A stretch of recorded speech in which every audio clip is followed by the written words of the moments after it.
Mari kita mempelajari firman Tuhan dengan khutbah bertajuk, Biarlah kami jadi kain linen halus ibu yang cantik. Mendengar tajuk khutbah hari ini, sudahkah Anda berfikir, melalui firman Tuhan ini, kita akan belajar tentang sifat kasih Tuhan, bukan?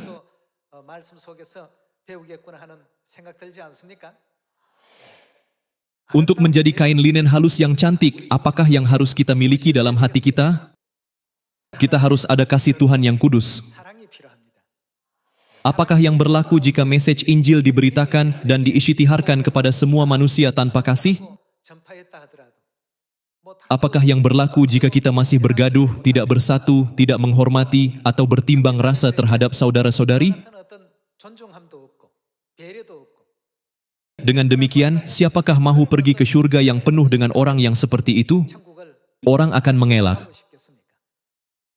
Jika orang itu pergi ke syurga, aku mahu mengelakkan syurga itu. Kalian, kita tidak boleh membuatkan mereka berfikir seperti itu, bukan? Sebab itulah sekarang kita harus diubah.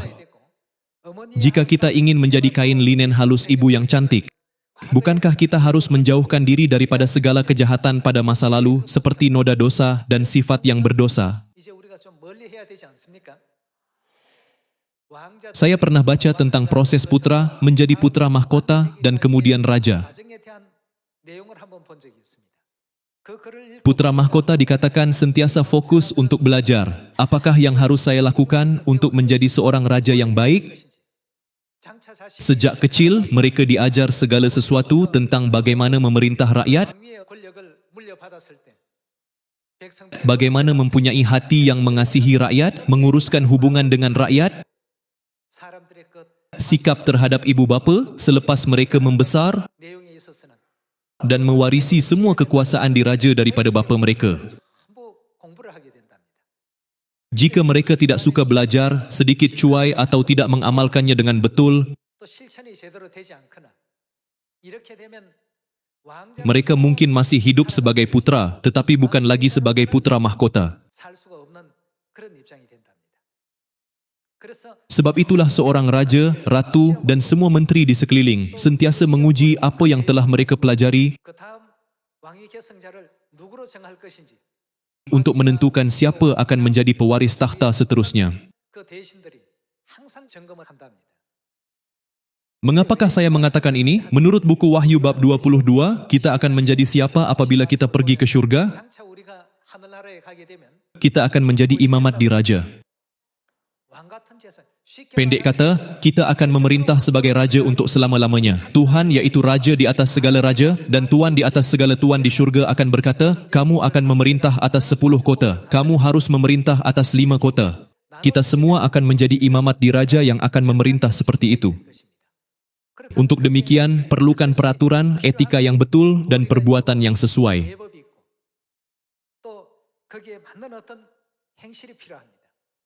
Untuk hidup di dunia ini, kita perlu mempelajari peraturan dunia ini. Sama juga, apakah yang harus kita pelajari jika kita mahu hidup di syurga? Kita perlu pelajari peraturan syurga. Tuhan telah memasukkan semua prinsip syurga dalam Alkitab. Ada orang mungkin berfikir, walaupun ada tertulis dalam Alkitab, aku tidak dapat hidup seperti itu. Aku bukan malaikat, bagaimanakah aku dapat jalani kehidupan seperti itu? Kita harus berusaha. Putra-putra di bumi ini sentiasa belajar dan menghaluskan diri sejak masa kecil. Mereka belajar etika, moral, kewajiban anak serta segala sesuatu tentang pentadbiran negara dan membimbing rakyat mereka. Bukankah itu sebabnya mereka belajar daripada banyak bahan pendidikan dari pembelajaran asas dan 1000 tulisan klasik? Orang berkata bahawa keluarga bangsawan mempunyai pelajaran sendiri dan putera mempunyai pelajaran sendiri. Pada masa depan, apabila kita menerima kemuliaan abadi kerajaan syurga dan Tuhan berkata, kamu akan memerintah atas 5 kota, kamu akan memerintah atas 10 kota, kita akan hilang kelayakan di pertengahan jalan jika kita gagal hidup menurut prinsip di sini. Dalam sejarah, ada banyak putra dipilih sebagai putra mahkota tetapi tidak dapat bertakhta. Mengapakah mereka tidak dapat bertakhta? Walaupun mereka menjadi putra mahkota, jika mereka kurang dalam kelakuan atau pembelajaran, atau tidak berbelas kasihan terhadap rakyat, maka rakyat akan terus mengemukakan petition. Akhirnya, putra itu akan menjadi putra mahkota yang diturunkan dari takhta, atau terpaksa menyerahkan kedudukan putra mahkota kepada adik-beradiknya yang lain. Kalian, beginilah keadaan itu di dunia ini. Untuk menerima kehidupan kekal dan kemuliaan syurga, jika ada sesuatu seperti pembelajaran asas, 1000 tulisan klasik, atau ajaran lain yang dibenarkan oleh Tuhan, apakah yang harus kita lakukan? Kita harus memeriksa dan mempraktikannya. Hanya selepas itu, barulah kita dapat memenuhi peranan imamat diraja yang dikehendaki Tuhan. Apabila kita berdiri diam tanpa berusaha, Tuhan tidak akan berkata, kamu akan menjadi imamat diraja di kerajaan syurga. Jika Tuhan berkata, untuk menjadi kain linen halus yang cantik, buanglah segala noda Anda yang sejak masa lalu, maka kita harus buang. Jika Dia berkata, ini tidak baik, maka kita harus hapuskan semua perkara yang tidak baik. Dengan demikian, putra yang menjalani perubahan itu akan direkomen oleh menteri atau kerabat diraja yang berkata, marilah kita lantik dia sebagai putra mahkota. Akhirnya, dia akan menerima pengesahan raja untuk menjadi putra mahkota. Akan tetapi, itu belum berakhir lagi.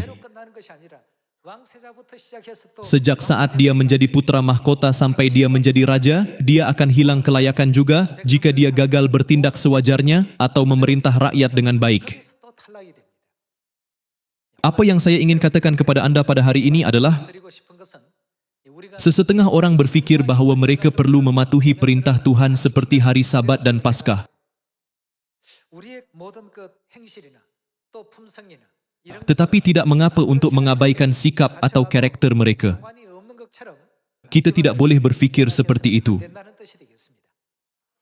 Mari kita buka buku Wahyu bab 19 dan mempelajari kehendak kudus Bapa dan Ibu dalam Alkitab. Mari kita lihat buku Wahyu bab 19 ayat 6. Lalu aku mendengar seperti suara himpunan besar orang banyak, seperti desau air bah dan seperti deru guruh yang hebat, katanya, Haleluya, karena Tuhan, Tuhan kita yang Maha Kuasa telah menjadi Raja. Marilah kita bersukacita dan bersorak-sorai dan memuliakan Dia, karena hari perkawinan anak domba telah tiba dan pengantinnya telah siap sedia.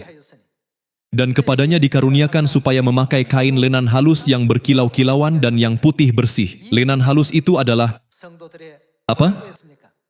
Perbuatan-perbuatan yang benar dari orang-orang kudus. Apakah yang dibuat apabila setiap benang dan jahitan perbuatan benar orang kudus dijalin dan dihubungkan? Ia menjadi kain linen halus yang cantik untuk pengantin perempuan. Jadi kita harus hidup dalam perbuatan benar demi kemuliaan Ibu Surgawi. Untuk memainkan peranan imamat diraja yang digambarkan dalam buku Wahyu bab 22, mulai saat ini kita harus menjadi orang yang belajar dan mengamalkan setiap ajaran Tuhan yang menyedarkan kita cara untuk hidup di surga, bukan cara untuk hidup di dunia ini.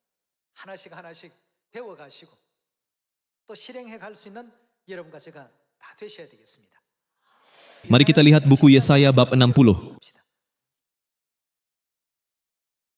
Bab 60 ayat 20.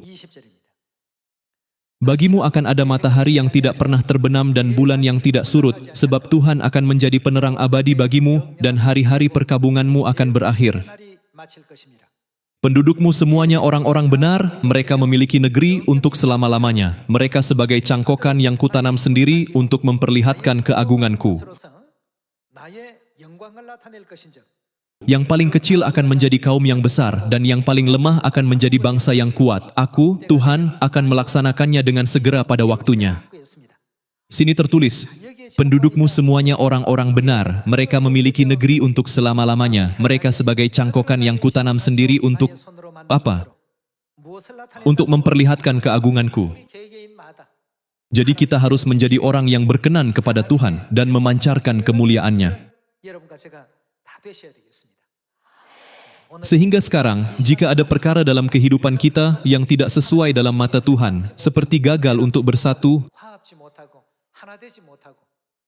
tidak berdamai, atau menyebabkan orang lain menderita karena perangai kita yang unik, apakah yang harus kita lakukan mulai saat ini?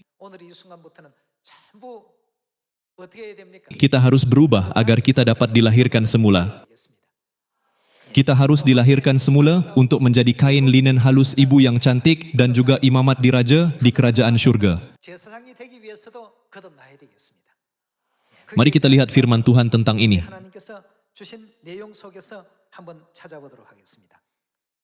Buku Matius bab 5 ayat 20.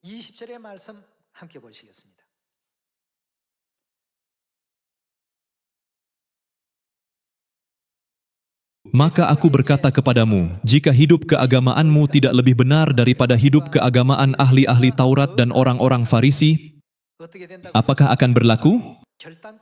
Sesungguhnya kamu tidak akan masuk ke dalam kerajaan sorga. Kalian, apakah maksud ayat ini? Harapan kita adalah pergi ke syurga. Namun, menurut firman-Nya, jika hidup keagamaanmu tidak lebih benar daripada hidup keagamaan ahli-ahli Taurat dan orang-orang Farisi, sesungguhnya kamu tidak akan masuk ke dalam kerajaan sorga. Bukankah Yesus Tuhan kita? Tuhan telah meletakkan tanda ini dalam firman-Nya. Kita harus hidup menurut firman ini. Tidak kira bagaimana kita menjalani kehidupan di dunia ini, apabila kita memasuki kehidupan Injil dan dibaptis, kita menyalipkan dosa kita pada masa lalu dan dilahirkan semula di dalam Tuhan, apakah yang harus kita buat mulai saat ini?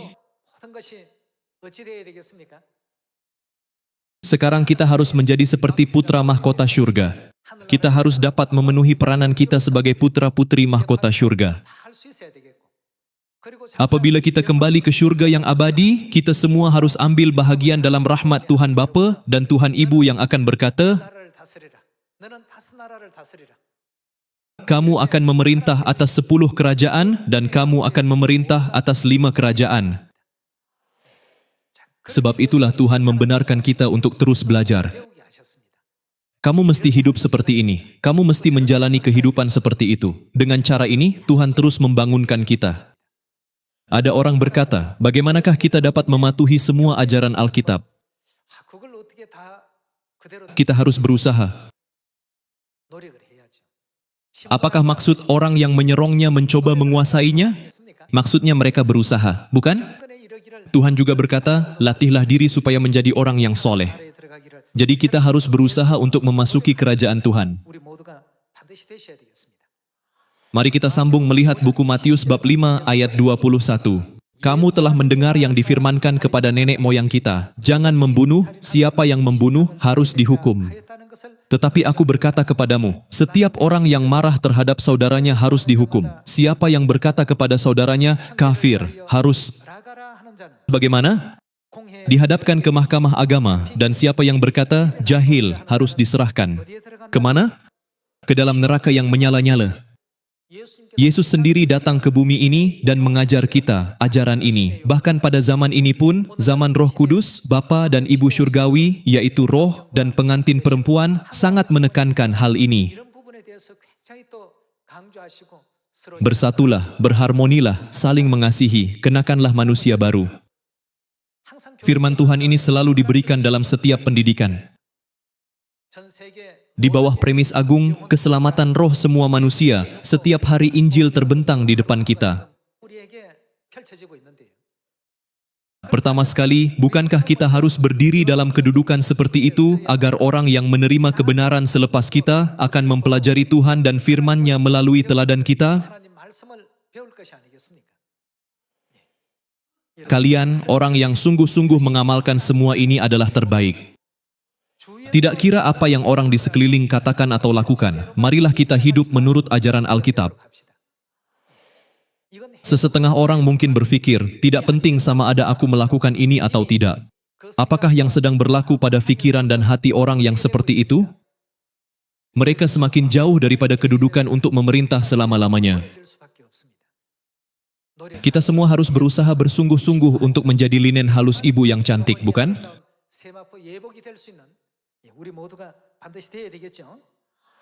Sebab itulah Tuhan memberi kita ajaran ini dalam buku Galatia. Mari kita lihat buku Galatia bab 5 ayat 13.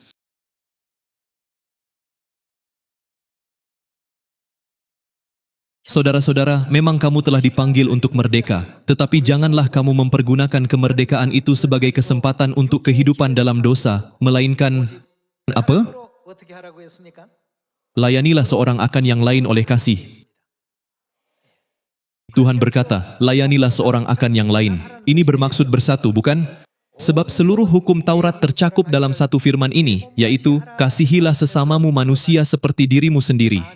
Tetapi jikalau kamu saling menggigit dan saling menelan, awaslah, supaya jangan kamu saling membinasakan. Maksudku ialah, hiduplah oleh roh, maka kamu tidak akan menuruti keinginan daging.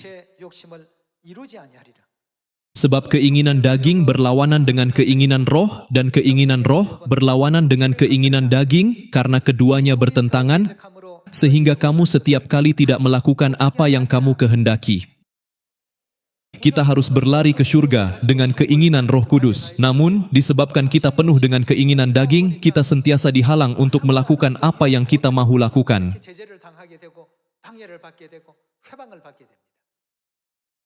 Apabila kita pergi ke surga, bukankah kita semua harus menerima peranan imamat diraja yang telah disediakan oleh bapa dan ibu? Mari kita lihat firman tentang kita akan memerintah sebagai raja. Buku Wahyu bab 22 ayat 1. Lalu ia menunjukkan kepadaku sungai air kehidupan yang jernih bagaikan kristal dan mengalir keluar dari takhta Tuhan dan takhta anak domba itu. Di tengah-tengah jalan kota itu, yaitu di seberang menyeberang sungai itu, ada pohon-pohon kehidupan yang berbuah 12 kali, tiap-tiap bulan sekali. Dan daun pohon-pohon itu dipakai untuk menyembuhkan bangsa-bangsa. Maka tidak akan ada lagi laknat. Takhta Tuhan dan takhta anak domba akan ada di dalamnya, dan hamba-hambanya akan beribadah kepadanya, dan mereka akan melihat wajahnya, dan namanya akan tertulis di dahi mereka. Dan malam tidak akan ada lagi di sana, dan mereka tidak memerlukan cahaya lampu dan cahaya matahari, sebab Tuhan akan menerangi mereka, dan mereka akan memerintah sebagai raja. Itu bukan jawatan raja yang bertempuh tetap selama 4 atau 5 tahun. Berapa lamakah mereka akan memerintah? Sampai selama-lamanya. Tuhanlah yang membuatkan janji ini. Kerana semua malaikat di surga harus bertemu dengan putra mahkota yang memiliki sifat kasih Tuhan. Bukankah Tuhan mengajar kita firman-Nya setiap hari di bumi ini? Sesetengah orang menganggap beberapa bahagian Alkitab yang tertentu adalah penting dan yang lain kurang penting. Mereka berfikir bahawa tidak mengapa untuk mengabaikan beberapa bahagian yang tertentu. Kalian, bukankah kita telah membaca ayat tentang ini tadi? Tidakkah Tuhan berkata, jika hidup keagamaanmu tidak lebih benar daripada hidup keagamaan ahli-ahli Taurat dan orang-orang Farisi, sesungguhnya kamu tidak akan masuk ke dalam kerajaan sorga? Mengapakah Tuhan berkata sebegitu? Adakah Dia mengatakan ini untuk mengancam kita? Adakah Dia mahu menakutkan kita? Ada hukum dan prinsip di bumi ini dan ada hukum serta prinsip di syurga. Hanya apabila kita memenuhi semua syarat syurgawi, barulah kita dapat menjadi imamat diraja yang bapa dan ibu inginkan di syurga abadi. Semua anak Sion diingatkan, kamu semua harus menjadi kain linen halus ibu syurgawi yang cantik.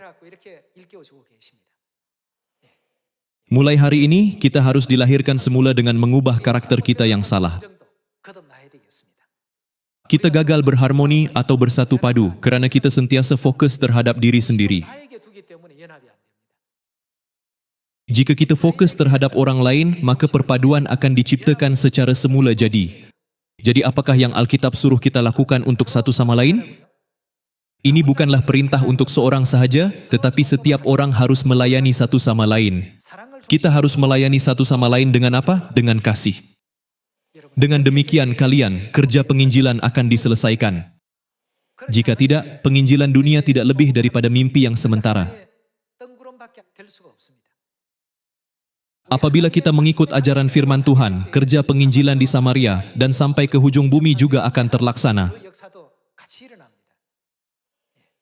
Katakan kita tidak bersedia sepenuhnya, sementara kerja Tuhan sedang berlaku dengan cepat dan dipenuhi. Tidak boleh begitu. Kita harus berubah secepatnya, agar kita semua dapat mengikut kerja yang dibimbing oleh Tuhan sepenuhnya. Betul? Janganlah kita hanya melaungkan slogan.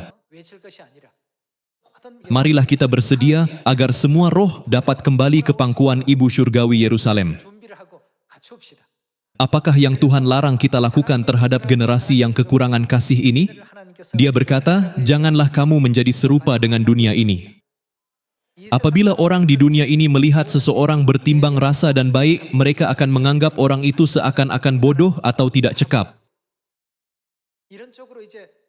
Namun, kita ialah orang yang mempelajari hukum syurga. Kita bukanlah orang yang hanya mengejar dan fokus pada perkara duniawi, bukan? Sebagai orang yang mengejar perkara syurgawi, kita harus jalani kehidupan menurut ajaran serta bimbingan Bapa dan Ibu Syurgawi.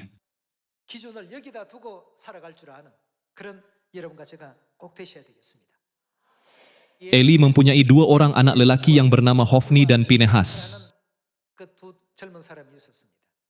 Mereka sering melakukan semua jenis kejahatan yang menajiskan korban kepada Tuhan.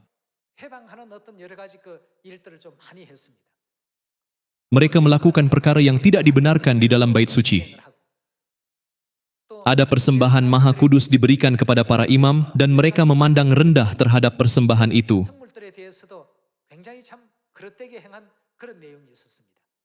Akibatnya, Tuhan memutuskan untuk menghukum Hofni dan Pinehas. Mengapakah mereka dihukum oleh Tuhan? Sebab mereka memandang rendah terhadap korban untuk Tuhan. Jika kita memahami semua firman Tuhan yang kita pelajari sekarang hanya sebagai ajaran moral untuk menjalani kehidupan yang baik di dunia, maka tiada sebab untuk kita berkumpul di sini untuk beribadah dan mendengar firman Tuhan. Mengapakah kita datang ke sini? Kita datang ke sini untuk mempelajari prinsip dan hukum syurga. Kita telah datang ke sini untuk menerima ajaran Tuhan tentang cara untuk menjalani kehidupan kita sebagai umat syurgawi. Bukankah begitu? Kita juga datang ke sini untuk menyembah dan memuji Tuhan. Jadi kita tidak boleh hanya berfikir, semua perkataan ini ialah ajaran yang baik dan begitu saja. Kita mungkin memerlukan ajaran seperti itu semasa hidup di bumi ini, tetapi semua ajaran ini lebih diperlukan di kerajaan syurga. Sebab itulah Tuhan memberi kita ajaran-ajaran ini. Jadi fikiran bahawa kita boleh pergi ke syurga tanpa membuang sifat kita yang berdosa adalah salah. Apakah yang Tuhan suruh kita lakukan? Jika manusia lama kita ada sifat yang tidak dapat diubah, apakah yang harus kita lakukan? Kita harus menanggalkan manusia lama. Apakah seterusnya? Kita harus mengenakan manusia baru yang dapat menerima semua firman Tuhan. Manusia lama yang tidak dapat menerima semua firman Tuhan harus dihapuskan sepenuhnya. Kita semua harus mengenakan manusia baru. Karakter kita harus menyerupai karakter Tuhan. Tuhan ialah kasih, jadi kita harus berubah menjadi apa? Kerana kita telah mewarisi darah Tuhan dan badannya yang kudus. Kita harus menyerupai semua sifat Tuhan sepenuhnya.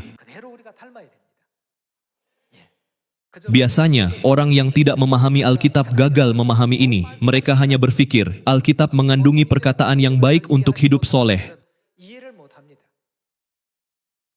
Namun Alkitab bukanlah buku untuk dipelajari oleh orang biasa. Alkitab juga bukanlah buku untuk malaikat-malaikat di syurga. Zhongguan Zhonggyo, program politik di Zhenguan Times, ialah sebuah buku yang khas untuk dipelajari oleh putra. Bukan sesiapa pun boleh mempelajarinya. Begitu juga, bukankah bapa dan ibu sedang mengajar anak-anak Sion yang mereka hargai dan membenarkan mereka membaca dan mendengar buku yang tidak dapat dipelajari oleh sesiapa pun?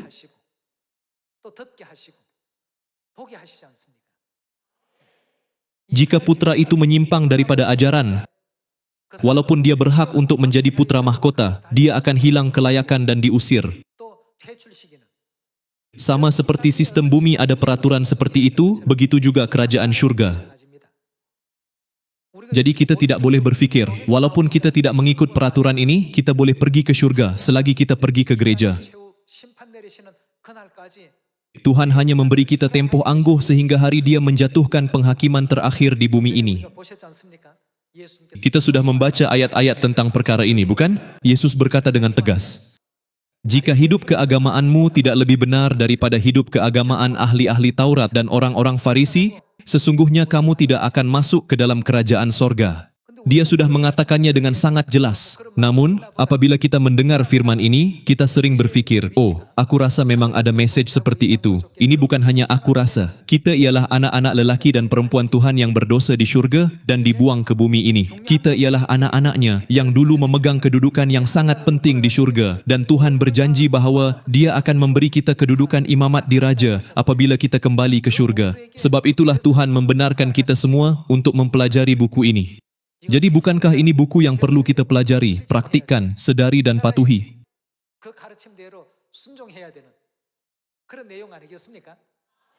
Mari kita lihat buku Matius bab 28.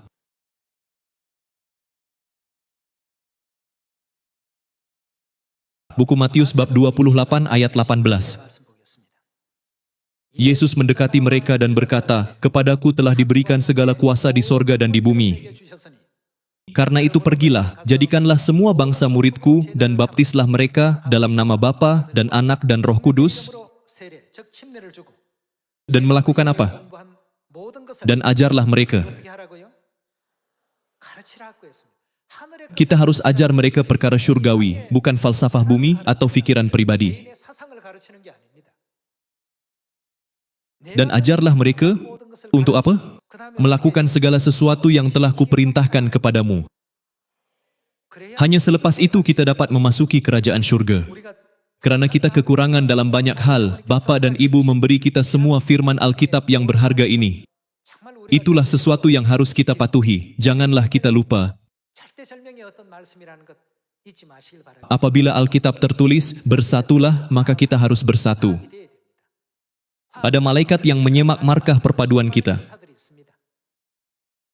Ada juga malaikat penjaga yang mengikut kita. Berapakah markah perpaduan putra ini? Putri kita ada berapa markah?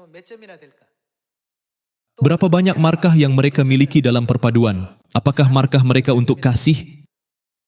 Apakah markah untuk moral dan etika mereka?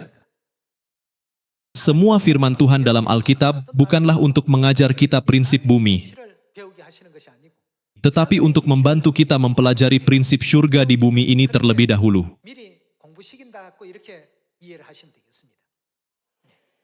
Tuhan telah memberi kita firman Alkitab. Jadi betapa bersyukurnya kita. Kita harus dapat membaca firman itu berulang kali sampai ia terukir dalam ingatan kita. Dengan demikian, marilah kita menjadi kain linen halus Ibu Syurgawi yang cantik agar kita dapat menggembirakan Bapa dan Ibu. Kita harus ada perbuatan yang baik agar orang di dunia ini tidak menghalang kita. Kerana bumi ini ialah tempat pendosa dibuang, tempat ini dicemari dosa. Orang jahat mungkin kelihatan lebih berkuasa di dunia ini. Tuhan telah menempatkan anak-anak Sion yang cantik antara mereka. Apakah yang Tuhan suruh kita jangan lakukan? Janganlah kamu menyerupai mereka atau belajar daripada mereka. Janganlah kamu menjadi serupa dengan dunia ini. Kita harus belajar perkara syurgawi tanpa dipengaruhi oleh dunia ini, bukan? Mereka akan menikmatinya di syurga sampai selama-lamanya. Kita anak-anak Tuhan telah menerima janji ini, bukan? Saudara-saudari harus bersatu dan berharmoni untuk menjadi kain linen halus yang cantik. Menurut buku 1 Korintus bab 13, kasih adalah bagaimana? Kasih adalah murah hati. Kasih itu tidak cemburu. Kasih menganggap orang lain lebih baik daripada kita sendiri. Dengan demikian, kita harus bersatu dan hidup dalam harmoni. Apabila bapa dan ibu melihat kita bersatu, mereka akan berkata, anak-anak kita sudah cukup latih dan akan membuka jalan penginjilan sampai ke Samaria dan ke hujung bumi. Janganlah kita terus cuba memenuhi sesuatu secara luaran. Ia perlu disempurnakan dalam diri kita terlebih dahulu. Marilah kita fikirkan apa yang bapa dan ibu benar-benar inginkan. Mengapakah Tuhan menciptakan proses untuk menginjil? Mengapakah Dia membuatkan manusia mempunyai personaliti dan pendapat yang berbeza? Bagi seseorang, A adalah penting dan orang lain menganggap B adalah lebih penting. Bagi suami, kerja adalah lebih penting, tetapi istrinya mungkin bertanya, kenapa awak mengabaikan urusan keluarga? Setiap orang mempunyai perspektif yang berbeza. Mengapakah Tuhan buat seperti ini? Bukankah bagus jika Tuhan membuatkan kita berharmoni dan bersatu apabila Dia menciptakan kita agar kita dapat bersatu melalui kasih sejak mulanya? Namun, jika ada A, B, C dan D, maka tiap-tiap adalah berbeza. Walaupun semuanya berbeza, ada cara untuk menjadi satu. Satu-satunya cara adalah bersatu dengan satu sama lain. Kita harus bersatu, tetapi dengan apa? Tanpa gam yang dipanggil kasih, perpaduan tidak dapat dicapai. Dengan demikian, daripada hanya fokus pada kelemahan satu sama lain, kita harus menutupi kekurangan satu sama lain agar mereka dapat melakukan yang lebih baik. Apabila Sion menjadi tempat kita bergembira dan berceria setiap kali kita berkumpul, Bapa dan Ibu akan berkata, sekarang mereka betul-betul memahami apa itu jalan perjanjian baru. Beginilah mereka akan membuka jalan Injil. Berharap bahawa Anda telah banyak dirahmati. Saya tamatkan khutbah hari ini. Sekian, terima kasih.